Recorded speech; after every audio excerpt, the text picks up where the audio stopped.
Welcome to Live Daf, your online Daf Yomi Shiur. Shalom, welcome back to today's Daf Yomi Shabbos Daf Nun Zayin, right at the beginning of the new parak. Says the Mishnah, Ba'meh Isha Yotze, what type of accessory can a Isha wear, can a woman wear in Rosh Hashanah on Shabbos? U'ba'meh Eino Yotze, what type of accessories can a woman not wear, not take out with herself into Rosh Hashanah, a public domain on Shabbos? Now, what is the basis, what is the reasoning behind these halachas? Let's take a look at the first Rashi inside.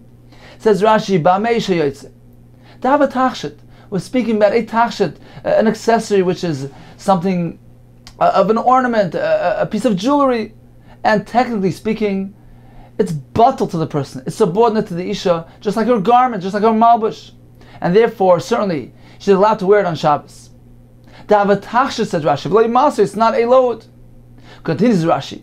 If so, why do we find some items she cannot wear, even though they are tachshitim, even though they are items of ornament? Says Rashi, Ve'ika. Sometimes we have the have a tachshit, although it's a tachshit. The gazabe rabbanon, the rabbanon applied a gzera. They applied a decree. They prohibited the isha from wearing this tachshit in Rosh Hashanah. Why? Dilma, there's a concern, perhaps shalfa, she might remove it. Perhaps she's going to remove it to show her friend chashivusay, its significance, its elegance, its value. What's wrong with doing that? Because when she's holding it in her hand in Rosh Hashanah, there's a concern that she might keep on walking with it. V'dilma osi le'suyay daladamis. Perhaps she might continue walking with this tachshit in her hand. At that point, that she's not wearing it, it certainly is considered to be a master load, and she might walk with it 4 amas in Rosh Hashanah, which is a melacha min haTorah. So this forms the basis and the background for the Gzeir, the Rabbanan, discussed in this parak, where an Isha cannot wear a tachshit, where there is a concern, a chashash, that she might remove it to display it to her friend. So once again, says the Mishnah, Ba'meh Isha Yotze, what items can a woman wear on Shabbos and Rosh Hashanah? U'ba'meh Eino Yotze, with what can she not go out? Says the Mishnah, Lo Yiseitze Isha, a woman should not go out wearing Lo Bechutei Tzemer, with strands of wool, woolen strands which are used to braid her hair, V'lo Bechutei Pishton, with linen strands, V'lo B'rtzuah Shebarosh, other types of ribbons in her hair. Continues the Mishnah, V'lo Titbol Behen, suppose she needs to immerse in the mikvah on Shabbos. These things present a chatzitza concern. A chatzitza means that it prevents the water from contacting the hair, because it ties up the hair and doesn't allow the water to penetrate. So it interposes between the water and the hair. Is considered to be a chatzitza and invalidates the tefillah. Therefore, the Mishnah gives us some advice. If she has these strands, these things in her hair, she should not be toivel acha to wrap them until she loosens them and thereby allows the water to penetrate and reach all the hair. Continues the Mishnah. She may not go out wearing this tetefes, this ornamental plate on her forehead. This type of ornamental head covering. The Gemara will describe these two items later on. So she can't go out wearing these things, once again for concern that she might remove it in Rosh Hashanah and display it to her friend. When is this restriction applied? Says the Mishnah, Bizman, only on condition she'inon tfurin, when they are not attached to her head covering. Rashi calls it a svacha shekarn shkufiya, some sort of a hat or a scarf which she uses to cover her hair. So when these tetefes and savita are not attached, they're not tied or sewn to the head covering, to the hat, indeed there's a concern she might remove them to display it to her friend. However, if they are attached to the hat, to this svacha, to this thing that's covering her hair, then there's no concern, because she's certainly not going to remove her head covering and uncover her hair. So once again, the concern is only when they're loose and not connected to her head covering. Continues the Mishnah. V'loi bekavel l'Rosh Hashanah. She may not go out with a kavel, which is another type of woolen cap. She cannot wear it. She cannot wear it in Rosh Hashanah, but she can wear it in the chutzner, in a private domain. Let's take a look at Rashi, who explains this. Rashi is to be found around 14 lines from the top. Rashi says, "L'rishus harabim," she cannot wear this kaval to rishus harabim. Ava l'chotzer shari. This kaval she can wear in a chotzer. Why? Says Rashi, you should know firstly that everything mentioned up until now, the tefes, the sarvit, etc., even in a chotzer, she cannot wear it. This kaval is different. Explains Rashi why. Everything mentioned up until now, asurim af l'chotzer. A woman may not wear it even in a chotzer, which is hayach, a private domain. Why? What is the concern there?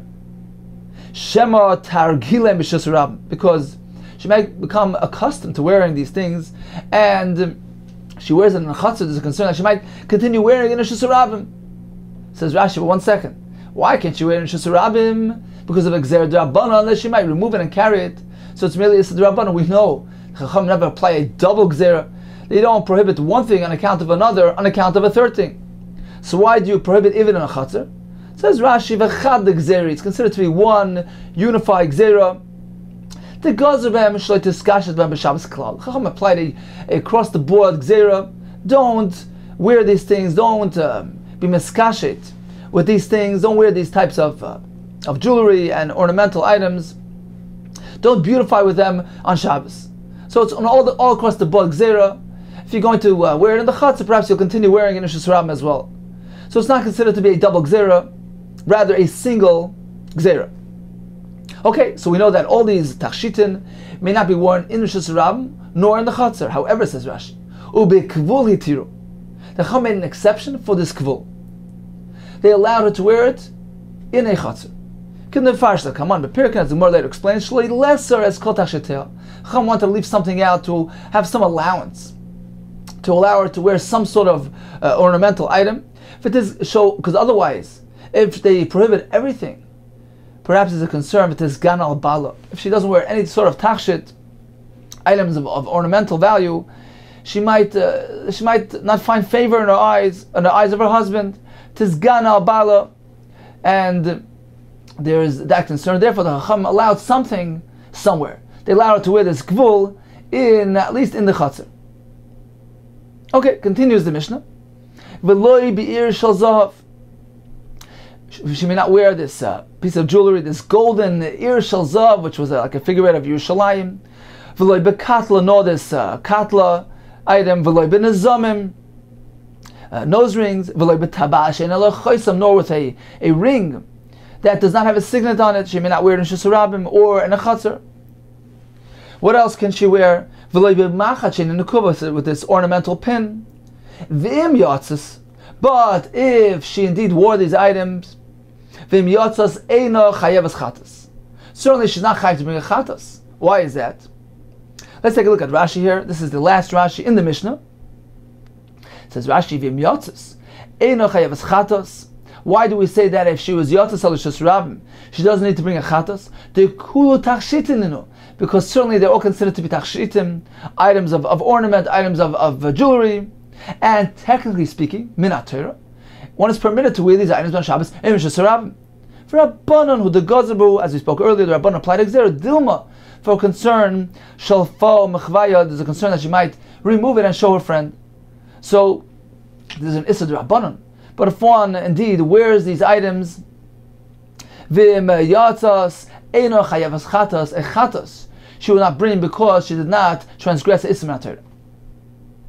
Now Tosfos later on in Daf Samach Daled points out, Samach Daled on my base on the bottom, that this gzera doesn't apply to our women. Our women wear the tachshitim in shus harabim because the concern is of removal and displaying. So Tosfos says, "V'nashi didan." This is on Samach Daled on my base, 2 lines from the bottom. Says Tosfos there, "V'nashi didan." Our women, they're not accustomed to taking off the jewelry and displaying it. Einan maris tachshitein v'tabisein. They're not accustomed to removing their jewelry and their rings and displaying them to their friends. Umishumhachi mutaris lasas behem. Therefore, they're allowed to wear it. There's no concern that they might remove it in shus harabim. Okay, continues the Gemara.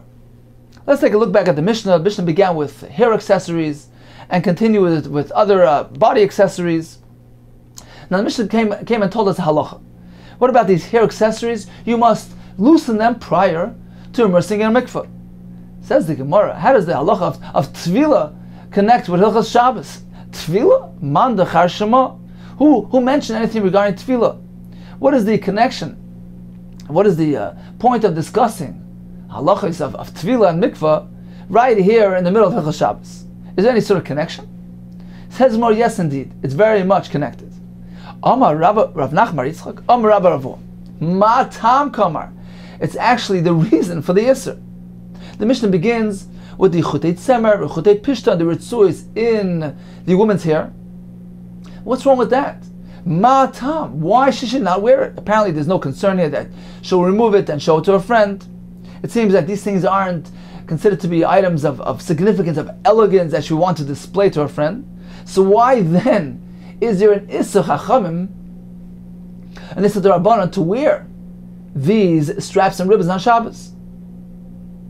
Indeed, the reason is not because of removal, for the sake of displaying to her friend, but rather on account of a concern that she might remove it to be toivel in a mikveh. Once again, says the Gemara, Ma tam kamar. The Mishnah is giving us a reason for the Isser of the hair accessories.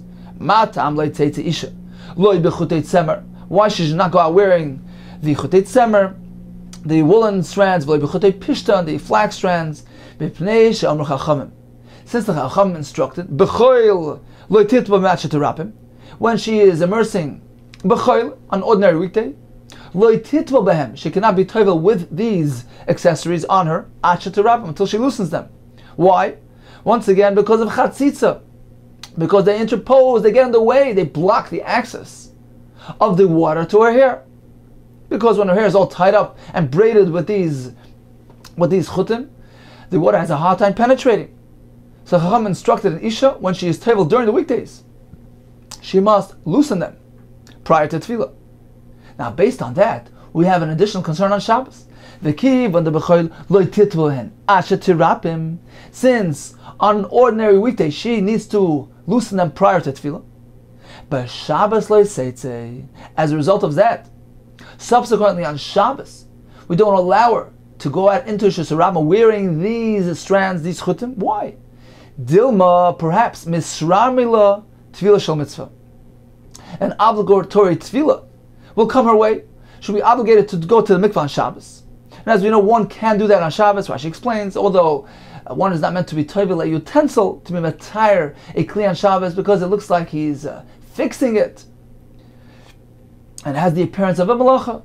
Nevertheless, a person, an adam, may be toivel on Shabbos. Why? As Rashi explains, because it appears as though he's taking a dip. He's cooling himself off on Shabbos, and it doesn't have the obvious impression of a tikkun. Therefore, the Chachamim allowed one to be toivel on Shabbos. So once again, perhaps she's going to encounter a tefillah shel mitzvah, and when she has these straps on her hair, she's going to have to loosen them to remove the chatzitza problem. V'sharilu, she's going to untie these straps, these ribbons, and by doing so, there's a concern that she might take it up or hold it in her hands, and after the tefillah, perhaps she's not going to reinstall these straps. She'll simply hold on to it and walk with it in Rosh Hashanah 4 Amos. There's a concern she might carry it 4 Amos Rosh Hashanah. So indeed, when the Mishnah begins by telling us regarding hair accessories that are not to be worn on Shabbos, what is the reason? What is the basis of the concern there? It's not because she might display it to her friend, but rather perhaps she's going to remove it to allow Tevilah on Shabbos, and then instead of putting it back, she's going to hold on to them in her hands and carry it with herself, walking in Rosh Hashanah. As Taisvis, if so, any malbush, any garment should be asur for the same reason. The person needs to remove it prior to Tevilah, and then may continue carrying it in their hands after Tevilah and Rosh Hashanah. Says Taisvis, no. This concern doesn't apply to malbushim, to ordinary garments, because it is customary for a person to get dressed immediately after the tefillah. A person doesn't move even a bit. He puts it on immediately. He doesn't walk out at all. Taisa says, "Ein derech lo leches klal mimakaymai." It is no derech to. It is not acceptable for a person to walk even a little bit until he wears his clothing. Ad sheyil bishim. Therefore, there's no concern regarding clothing that the person will walk holding onto his clothing. He's going to get dressed immediately after tefillah. However, regarding these tachshitim, which are small, insignificant items, perhaps the person won't be makpid. In the case of the Isha, she's not going to bother replacing them. She's going to just hold on to them and walk home with them in her hands. Continues the Gemara. Continuing on the topic of chatzitza, Boi minei Rav Kahana mi Rav. Rav Kahana asked the following question of Rav. So you know the chutei tzemer, the chutei pishtan, pose a chatzitza concern, and as a result she cannot wear it in Shus Rabbim on Shabbos. What about tiki chalil tamai? What about some type of chain, a fabric chain that she wears, and she braids her hair with it? Now this is something which is woven, something which is loose. So it's some sort of a loose material chain. Is this a problem? Is this a chatzitza, and thereby usher to be worn on Shabbos? Tiki chalil tamai. What is the halacha regarding this material chain? Amar lei. So Rav Kahana responded, Origi ka'amar, he's speaking about this chain which is woven. There's no concern there, because the water can simply flow right through it, and there's no chatzitza issue. Kol shu orig lagazru. So there's no concern here, and she's allowed to wear it on Shabbos. So once again, his question was regarding Shabbos. Rav Kahana asked from Rav, regarding Shabbos, does tichi chalilta pose a concern? Meaning, is it a chatzitza, and therefore on Shabbos would be asur? Or perhaps it does not pose a chatzitza. And he responded, no, there's no chatzitza issue, and therefore there's no gzera, like gazra, there's no gzera to wear it on Shabbos. Itmar nami, we learned as follows, in support to this halacha. Itmar nami, we also learned Rav Huna Rav Shua, kol shu oreg, anything which is woven, like gazru, Chachamim did not apply an isser, because there's no concern of chatzitza, because it doesn't get too tight enough to pose a chatzitza, to a barrier for the water to reach the hair. Continues the Gemara, Amri. There's another version of this. Amar Vun Ber Shua. Chazina lachvasi. I noticed that my sisters, when they went to bathe, they were not insistent on removing these woven chains, these types of tichi chalilta. They didn't remove it from their hair when they went to the merchatz, when they bathed. This is not speaking about a tevilas mitzvah, but ordinary bathing process. So we see that apparently the water completely and fully penetrates these tichi chalilta, because when one bathes, he certainly would like the water to reach all areas, including fully penetrating his hair. So if I saw that my sisters were not makpid, were not particular about removing these things, they kept it on their hair even though when they bathed, apparently there's no concern regarding Shabbos as well. Why? Because it doesn't form a barrier, it doesn't prevent the water from reaching the hair, and in addition, the person is not makpid to remove it. Therefore, there's no concern that she's going to go ahead and remove it from her hair and perhaps carry it in Shus Rabbim. So we have two versions here. The first one was that the Chacham were not geyser regarding an orig, regarding this type of thing which is woven, because it doesn't pose a chatzitza. The second version of the Gemara was Ikad Amri. Rav Huna says, I noticed that my sisters don't have a hakpad on it, they're not insistent on removing it, and they're fine with wearing these chains on their hair when they bathe. Therefore, in our case, it is mutter to wear it on Shabbos. There's no concern that the Isha will remove them when she is tevel in the mikveh. My Ika, says the Gemara, my Ika ben hachlishna. Is there a practical difference, a halachic difference between these two versions? My Ika, what is the difference between one version or ben the other version? Ika ben now, there actually is a halachic difference between the two. What is that? The tnifan. Let's say these chains are soiled, there's some mud on it, etc. So then a chatzitza, it won't pose, it won't prevent, it won't form a barrier. These tichi chalilta, since they're woven, the water penetrates and will reach the hair. So if the concern is a halacha concern, as presented in the first version of the Gemara, there's a halacha concern about chatzitza, which prohibits the Isha from wearing something on Shabbos, something which is woven does not pose a halachic chatzitza concern. So therefore, even if the tichi chalilta, these chains are soiled, the water still gets through it, penetrates properly, it doesn't form a barrier, it doesn't interpose, and therefore a woman can wear it on Shabbos because there's no concern that she'll remove it, because there's no halachic issue here. However, according to the second version of the Gemara, where he was discussing his sisters and their kpeda, whether they're particular, whether they're insistent about removing something, and he said, well, I saw that they weren't insistent on removing these things from their hair. They had no kpeda. They were fine with the presence of these chains on their hair during bathing. But if the chain is soiled, then perhaps there's a problem. Why? Because when the water will wet the clay or the mud there, so this clay and mud which will get wet will drip on them and get them dirty. So in this case, certainly the person is makbid to remove these chains, these soiled chains from themselves. And therefore on Shabbos, if she should need to go to the mikveh, she's going to remove it to prevent from getting dirty. So therefore, it would be us. Let's take a look again inside. Ma'ika, what is the halachic difference between between both versions of the Gemara? The first version, which is the halacha concern of chatzitza. The second approach, which also includes a concern about kpeda, the person's personal preference. Says Ma'ika binayu, you know what the difference is? The tnifan, where these woven chains are dirty. Lahach lishna, according to the first version of the Gemara, the Amar, which said koshu oreg loy gazru, anything which is woven and does not form a barrier, does not prevent the water from reaching the hair. The Chacham did not prohibit, because why should she take it off? When she goes to the mikvah, the water will penetrate. There's no reason to take it off. Hani nami oreg.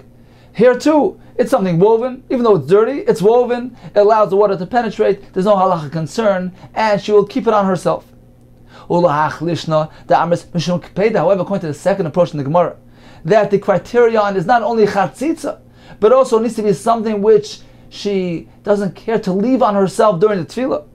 But in this case, when they're dirty, kiva and the tnifan, since they're soiled, mikbad kapta alayu. Certainly in this case, she's makbid. She cares to remove it. She insists on removing this tichi chalilta, so that it doesn't soil her when it gets wet.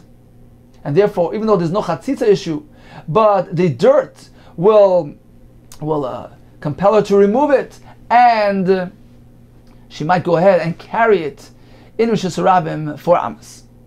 So once again, according to the first version of the Gemara, as long as it doesn't pose a halacha concern, since the water penetrates it, there's no concern that she's going to remove it on account of its being soiled. She'll know it's Shabbos. One must not remove it for concern that they might carry it. So there's no concern here. However, according to the second version of the Gemara, the only time it's permitted is when there's no chance, there's no reason for her to remove it. Be it because of a chatzitza halacha concern, be it because of a personal preference concern. But in the case where it's soiled, there is a genuine concern that she will remove it in order to prevent from getting dirty. And therefore in this case, even tichi chalilta are also to be worn on Shabbos for concern that it might lead to a malacha d'oraisa. Okay, let's take a chazara of the Mishnah and the Gemara we learned up until now. The Mishnah began telling us regarding hair accessories. Lo yisei isha bechutin, with these straps around her hair, and the reason is, as the Gemara explained, mishum tvila, because she might encounter a tvila and will need to remove them. We have two reasons why a person will remove it. The Gemara tells us on account of chatzitza. The Gemara added another concern about kpeda, makpid. If there's any reason why she cares to remove it, that too poses a concern. The Gemara says, what is the nafkamina between both things? Well, if it's something which is arik, something which is woven and clean, all agree it's mutter, why should she remove it? When it's something which is woven but metunaf, soiled, according to the first version of the Gemara, the concern is only merely in a case where it poses a halachic, chatzitza concern. In a case where it's merely metunaf, there's no concern that she'll remove it. According to the second version of the Gemara, this case will be asr because she is makbid. She wants to remove it prior to immersing herself, and there's a real concern that she might grab onto it and walk with it. 4 amas in Rishus Harabim. Continues the Gemara. Tanan Hasam. We learned in a Mishnah, this is Mishnah is Mikvahs, discussing the halachas of Chatzitzos. Ve'elu choytzitzin ba'adam. These following items pose a halacha concern of Chatzitzos since they prevent the water, they interpose, they get in the way of the water reaching the person. Therefore, a person cannot immerse in the mikvah wearing these things. Chutei tzemer, strands of wool, v'chutei pishton, strands of linen flax, v'ritzuos sheberosh yabonis. Different types of straps, and these things, of course, are speaking about straps which are tied around the hair of the bonis of the girls. So, according to Tanakama, all these types of straps pose a halacha concern of chatzitza. Rabbi Yehuda Omer, I take exception. Shal tzemer v'shal seir ein chaytzitzin. I agree only with the strands of pishton. They indeed form a barrier. But if they're made from tzemer wool or seir, made of hair, strands of twined hair, they don't pose a chatzitza. Ein chaytzitzin. Why? Because they allow the water to penetrate. Okay, so machlokes, according to Tanakama, all these types of strands pose a chatzitza. Contra Rabbi Yehuda, he disagrees with the tzemer and the seir, only agrees with the chutei pishton. Amar Avuna, you meant to know v'kulan berosh habonis shanino, that the Mishnah is discussing chutim which are placed in the rosh habonis, around the hair of the bonis of the girls. So even though the Mishnah only applies the words rosh habonis to the ritzuos, but you meant to know that the word rosh habonis actually refers to all these types of strands, that the concern is only when they are wrapped and tied around the hair of the person. Maskef Rav Yosef. Let's take a closer look at what you're saying. Lemutimai, what are you coming to exclude? Ilem lemutei did savar. You're saying it's only a concern when it's tied around one's hair. Are you coming to exclude wrapped around one's neck? In that case, the water can penetrate, it doesn't pose a barrier, it's not an interposition, it's not a chatzitza. Is that so? Okay, fine. What type of strands were you speaking about? What type of materials are you speaking about where you allow it to be placed around, tied around their neck? Udemai. So you're discussing strands of wool, and you're saying that only tied around the hair will it form a barrier, but around the neck not? That can't be so. Hashta rach al gabe kasher chaytzis. If you say that something is soft, like wool, which is rach, something relatively soft, which is tied around the hair, which is kosher, which is firm and hard, you say that it poses a chatzitza, even though it doesn't really sink into it. It's merely tied around it. Perhaps the grip is not really so firm. Nevertheless, you say that forms a barrier chatzitza. If you say that tzemer, which is soft, wrapped around the hair, which is kosher, forms a chatzitza. Rach al gabi rach miboye. Do you need to even tell me? Do you need to even say that the rach, the tzemer, which is soft, tied around rach, something else which is soft skin material? Are you going to say that that's not a chatzitza? Do you need to tell me that that is a chatzitza? Certainly it is. There's no question that it's a chatzitza. Because soft over soft, it tightens more, it sinks in, it certainly will prevent the water from reaching the skin. So if we find that rach al gabi kosher is a chatzitza, rach al gabi rach mibaye, do you need to inform me that too is a chatzitza? Certainly, it's pashut. It's obvious that it is. So you can't come to be excluding the chutei tzemer placed on the savar, on the flesh of the isha, and suggest that that's not a chatzitza. Certainly it's a chatzitza. Ve'ela, rather, l'mutei chutei de pishton. So you're referring to those strands of pishton, of wool, of linen, of flax, and you're telling me, well, these chutei de pishton, all these chutei pishton only form a chatzitza when tied on one's hair, but not around one's neck. That too won't work.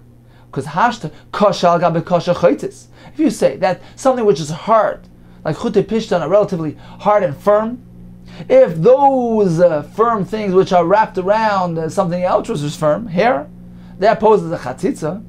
If that's a given fact, then certainly we can derive from there kashal gabe rachmi boy. Do you need to tell me that if these chutei pishton which are kasha, which are firm and tough, if they're wrapped around something which is soft, like one's skin, one's neck, do you need to tell me that it's a chatzitza? Certainly, there's more reason to apply the chatzitza halacha around one's neck than around one's hair. So you can't come to tell me that. You can't come and tell me that the halacha of the Mishnah regarding the chutei tzemer and the chutei pishtan, it's only a concern, it only forms a chatzitza when tied around one's hair, but not around one's neck. That can't be so, because the neck is softer than hair. And if anything, it should be more reason for chatzitza. Elam Rav Yosef, says Rav Yosef, I'll explain to Rav Huna's reasoning. Rav Huna holds that certainly when tied around the flesh, it prevents even more the water from reaching. What then is the reason why we exclude the tzavar from chatzitza? Hainu tam Rav Huna. This is his reason. Lefi she'ein isha choynekes es asma. Because tying around one's neck is different than around one's hair. Because generally, a woman will not strangle herself. She's not going to tie it so tightly to pose the chatzitza. So if it's around her neck, rest assured that she did it loosely, and certainly the water can penetrate properly. So once again, that is the reason behind Rav Huna's exception. This Mishnah only applies to hair when it's tied tightly and forms a barrier for the water to reach the hair. However, around one's neck, where generally speaking it's loose, there's no concern of chatzitza there. Eisvi Abaye says Abaye, have a brisa which seems to indicate that even around one's neck there is a halacha concern of chatzitza. The Mishnah says as follows: Habonois yotzes, girls can go out in Ishus Rabim bechutin Shabbos name with threads in their ears. So after they pierce their ears, they place some threads in there to keep it from closing back up. So she's allowed to wear it in Ishus Rabim. Now we're not speaking about something of ornamental value. Rather, this is something like it's something which she wears. It's considered to be an ordinary a chayva that she wears. It's like a malbush, because she needs it to keep the ears in shape. The Mishnah continues, the Brisa continues, but the girls, the Isha, cannot go out. They cannot go out wearing these straps around their neck.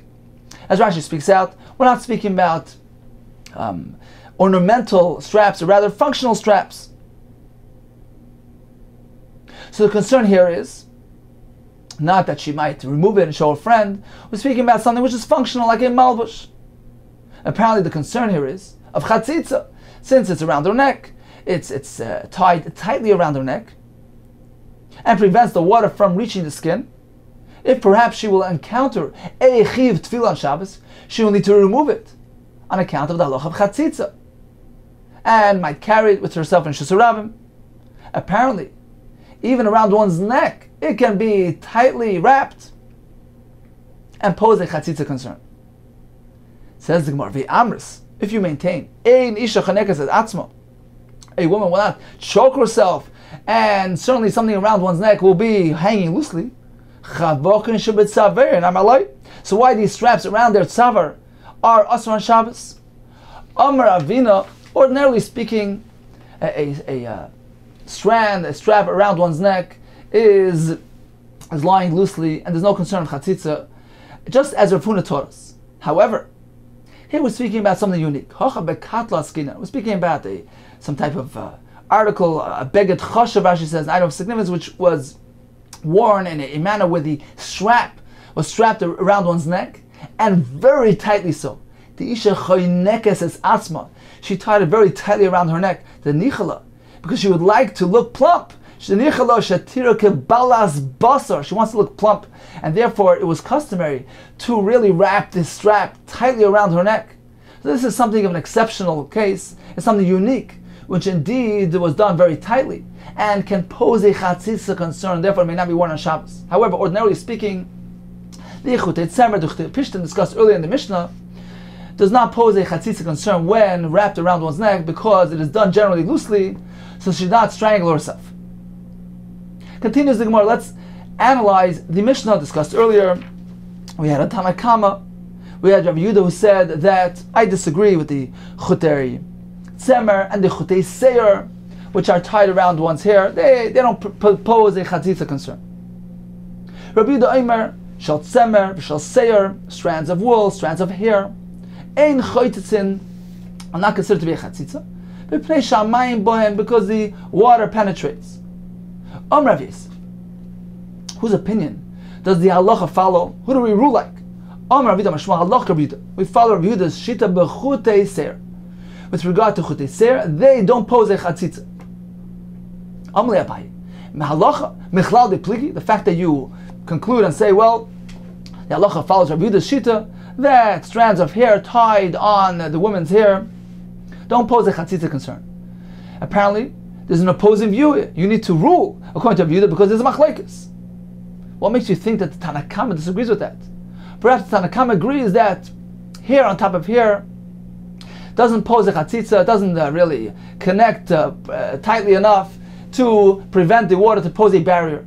Perhaps the Tanna Kama agrees that chutei seir are not concerned, because we don't find clearly expressed in the Tanna Kama's words that chutei seir that are tied to one's hair pose a chatzitza. So why do you need to rule like Rabbi Yehuda? Perhaps the Tanna Kama also agrees. Perhaps you'll say that indeed it is evident, clear from the wording of the Mishnah, that there's a disagreement regarding chutei seir, that the Tanna Kama considers it to be a chatzitza. Why? Perhaps you suggest, if not for the fact that Rabbi Yehuda heard clearly from the Tanna Kama that he holds the ayri b'chutei seir, that he's discussing chutei seir, and he holds that that too is considered to be a chatzitza, when we have strands of twined hair tied around the woman's hair, that too is a chatzitza. If not for the fact that he heard that clearly, him as well, lo yahav mayri. If he hadn't heard that from Tanna Kama, he wouldn't have discussed it. The fact that Rabbi Yehuda comes and says, well, you should know chutei seir are not a chatzitza, apparently he's coming to challenge the Tanna Kama's view, because he knows and he heard that the Tanna Kama holds that it's a chatzitza. So indeed we see clearly that there is a disagreement. Says the Gemara, no, it's not a clear indication. Why? V'dilma perhaps, Keshem Karmelo. Rabbi Yehuda is saying like this, just like, meaning, yes indeed, Tanna Kama holds, agrees, that chutei seir, hair on top of hair, doesn't pose a chatzitza. So what is Rabbi Yehuda coming to say? Rabbi Yehuda is saying as follows, just like, Keshem Karmelo, just like he's telling him, Ki yechi, de moidiso li b'chutei seir, just like you agree with me, regarding chutei seir, hair tied on top of hair, doesn't come across tight enough to pose a chatzitza. Just like you agree with me in that case. Oiduli nami. Why don't you also agree with me b'chutei tzemer, that strands of wool also don't pose a chatzitza on top of hair? So indeed, we don't really have conclusively where the Tanna Kama states that strands of hair tied on an isha's hair pose a chatzitza. The fact that Rabbi Yehuda relates to that, simple. He's saying, well, just like you agreed to me that hair tied on hair does not pose a chatzitza, you should agree to me regarding the chutei tzemer as well. Okay, continues the Gemara.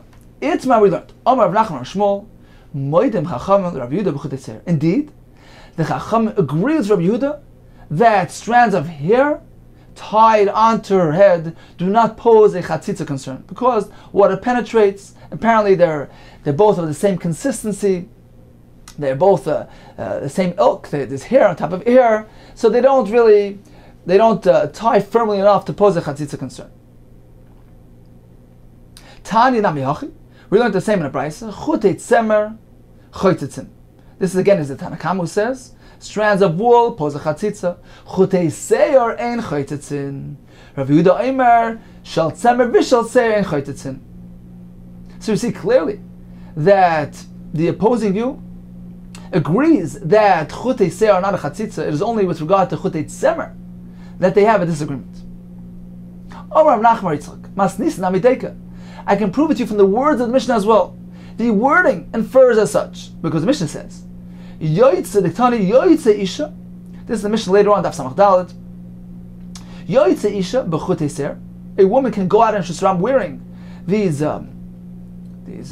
chutei seir, these strands of hair. Be'em mishalah, whether it's her own hair, be'em mishal chaverta, whether these chutei seir consist of her friend's hair.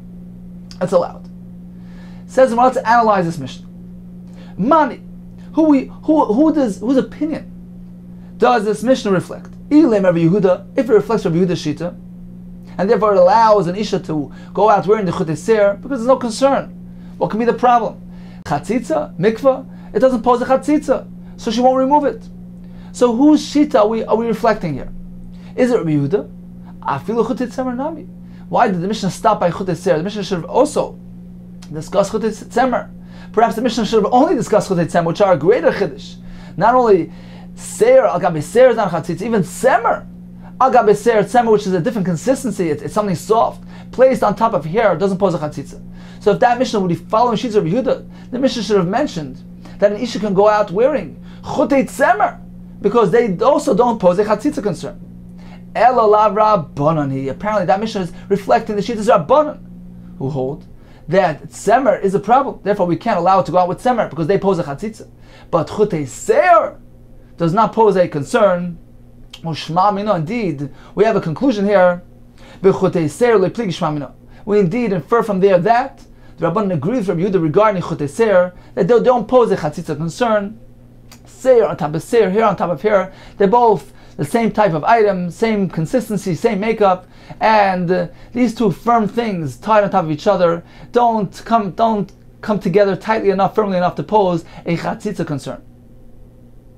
So in summary, we learned halacha regarding a chatzitza with regard to strands, straps. We have a machlekes.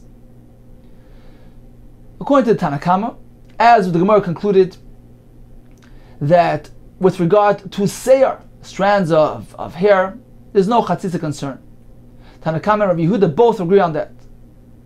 With regard to chutei pishtan, they both agree that there is a chatzitza concern when wrapped, tied against one's hair. The machlekes is merely with regard to strands of wool. According to Tanna Kama, there is a chatzitza concern there when it is tied around one's hair. According to Rabbi Yehuda, there's no concern here. Now what about if the straps are tied around her neck? As the Gemara concluded that there's no concern there because an Isha will not strangle herself, will not choke herself to tie these things so tightly around her skin to the extent that water will be prevented from contacting the skin. This applies to all except for this katla item that the Gemara mentioned, where it is customary for the Isha to really wrap it tightly around her neck to look like a balas basar, to look plump.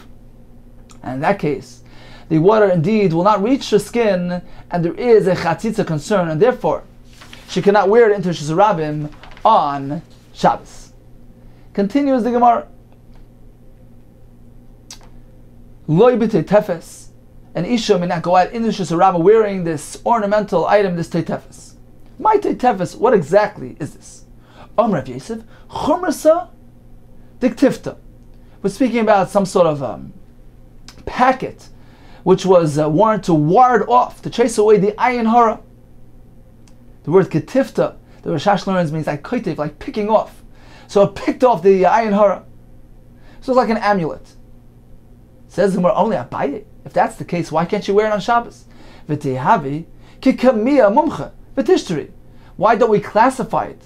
Why don't we categorize it like the kamiya mumcha, like this effective, this mumcha, this kamiya, this amulet, which was affected, which was fashioned by a mumcha, by a professional, which is allowed.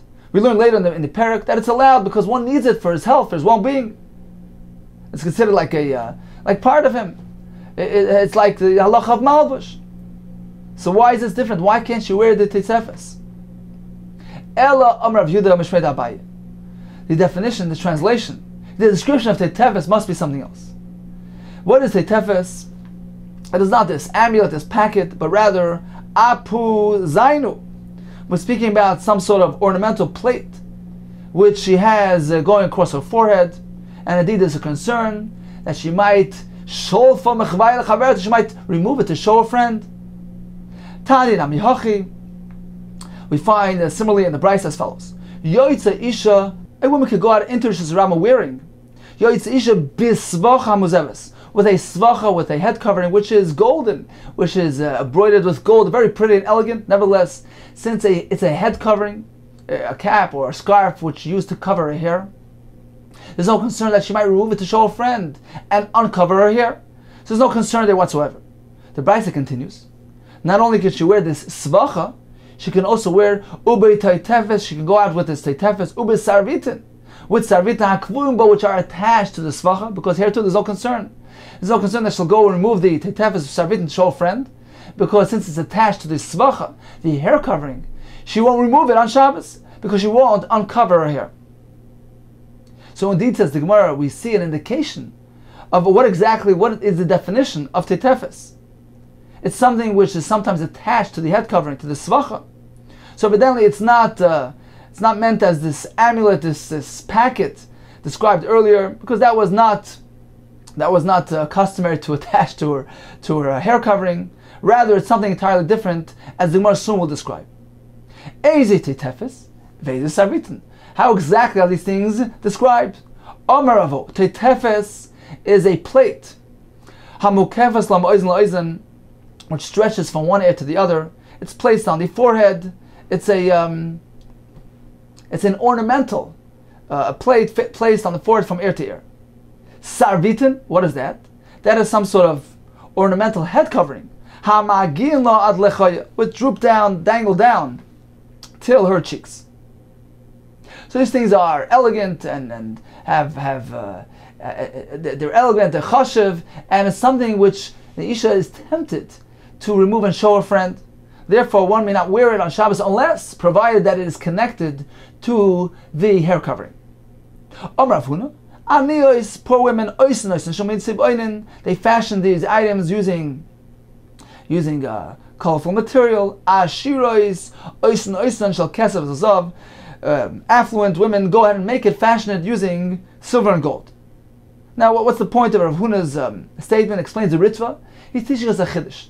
Even though the aniyos merely fashion it using materials, colored materials, nevertheless, is considered to be sufficiently elegant to entail a chashash, a concern about Dilma Sholfa Machvai, perhaps she'll remove it and show it to her friend.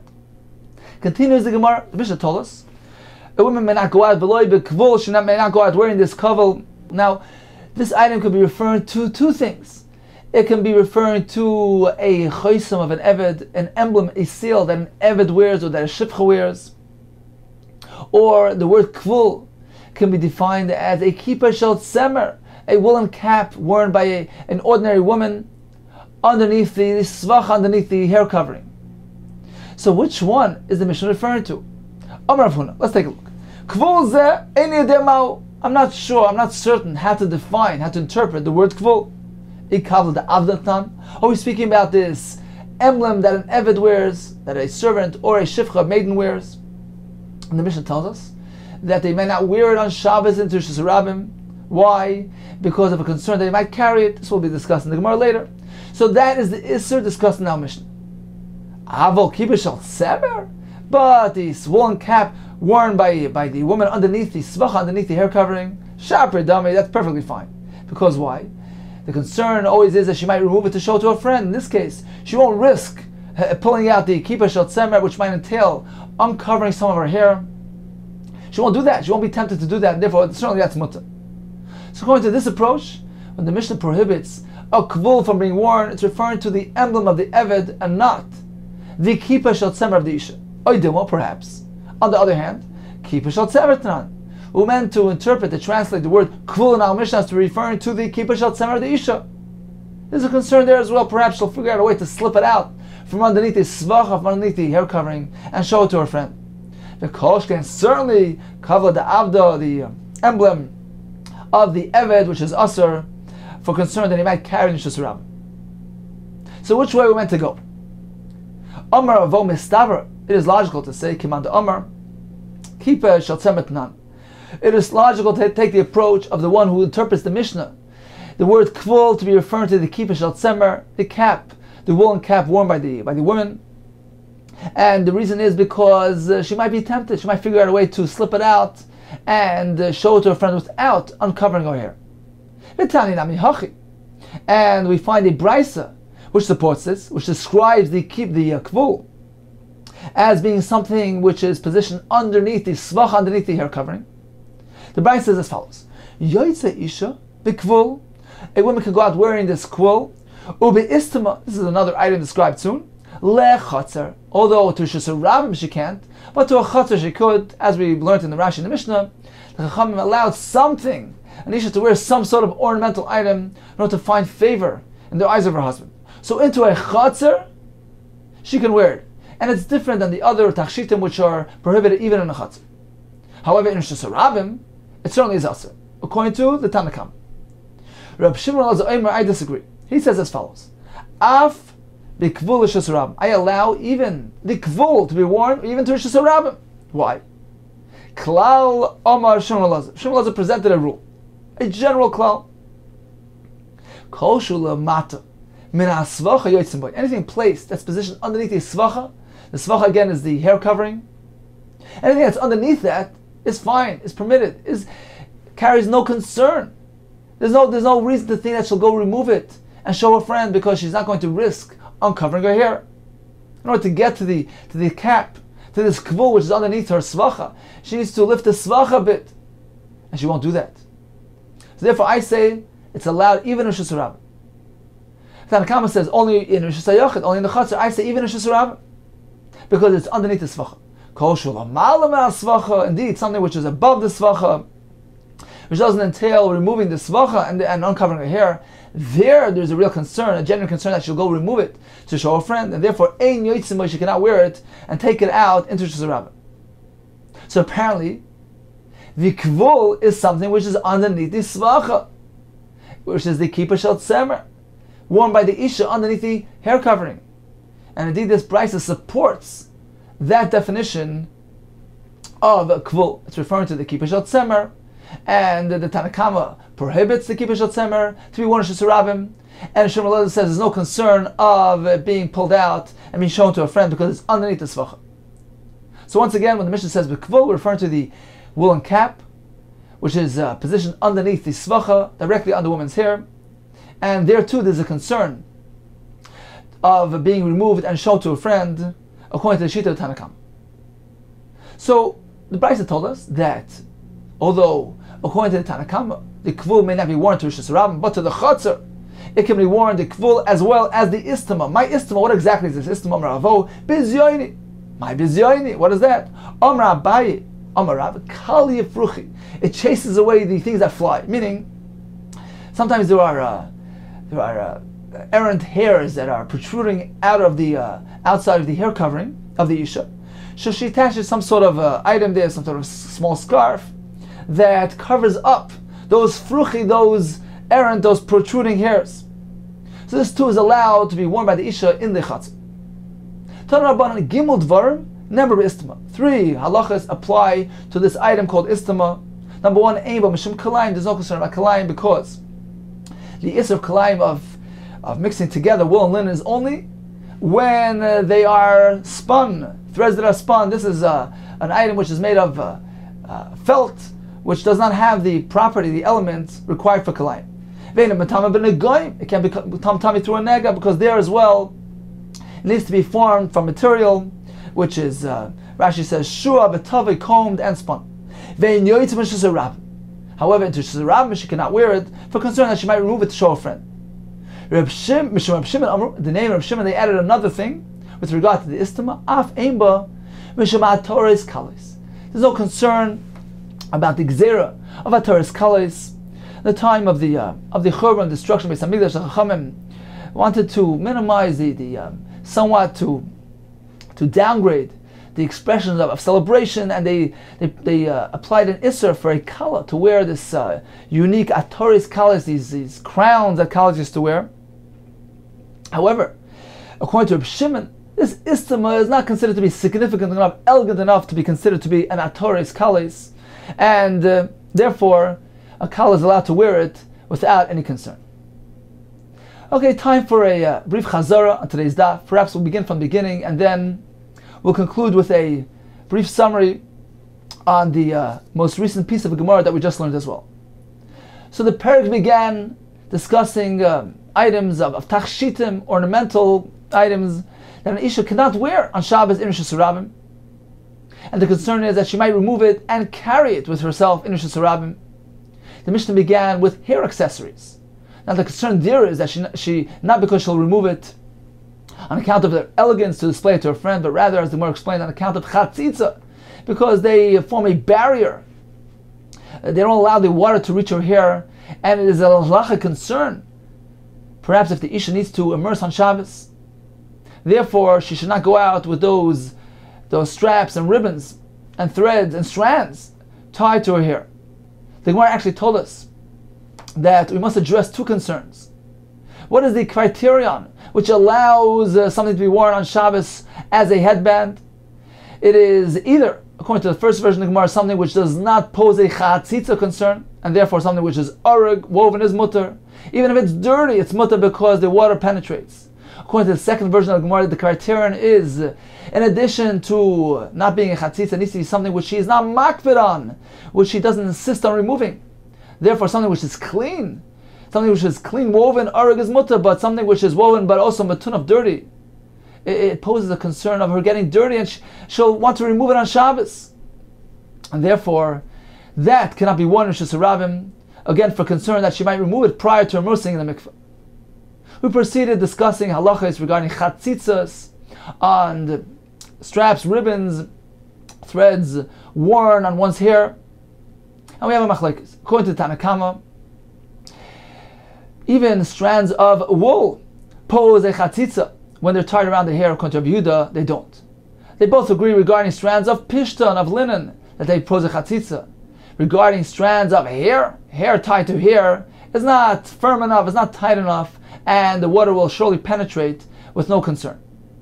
The Gemara told us that strands tied around the woman's neck are not fitted tightly enough to pose a chatzitza concern. However, this katla item, which is customarily worn very tight, does pose a chatzitza concern, and therefore may not be worn on Shabbos, concerned that she might remove it prior to immersing. Then we'll proceed with the second part of the Mishnah, which discusses items of tachshitin, which may not be worn on concern that she might remove it on account of its elegance, to show, display it to her friend, and then continue carrying it, walking with Rishus Harabim. So we discussed this svacha, this hair covering, which poses no concern whatsoever because it's covering the hair. She will not remove it and uncover her hair on Shabbos. Regarding the kippah shel tzemer, this woolen cap worn underneath the svacha, which is described as kvul, we have a machlekes. According to the Tanna Kama, it's also to be worn in Rishus Harabim because she'll find a way to slip it out and show it to her friend, according to Shimon ben Elazar. Since it's underneath the svacha, there's no concern because she won't be tempted to go and remove it for concern that she'll be uncovering some of her hair. Regarding the toitefes, which was a plate worn on the forehead, or the sarvitim, an ornamental head covering which dangles down, so it depends. If it is attached to the svacha, there's no concern because just as she doesn't remove the svacha, she won't remove these items as well. If they're detached, then indeed she can't wear it on Shabbos for concern that she might dilma sholfa, she might remove it to show a friend and carry it in Rishus Harabim. What about the chosim of the eved, the emblem the eved wears? That also is not allowed. What about wearing something in a chutzner? So the Mishnah made an exception regarding a kvul. The Brisa added the istama. These things are allowed to be worn in a chutzner. As Rashi explains, so she should find favor in her husband's eyes.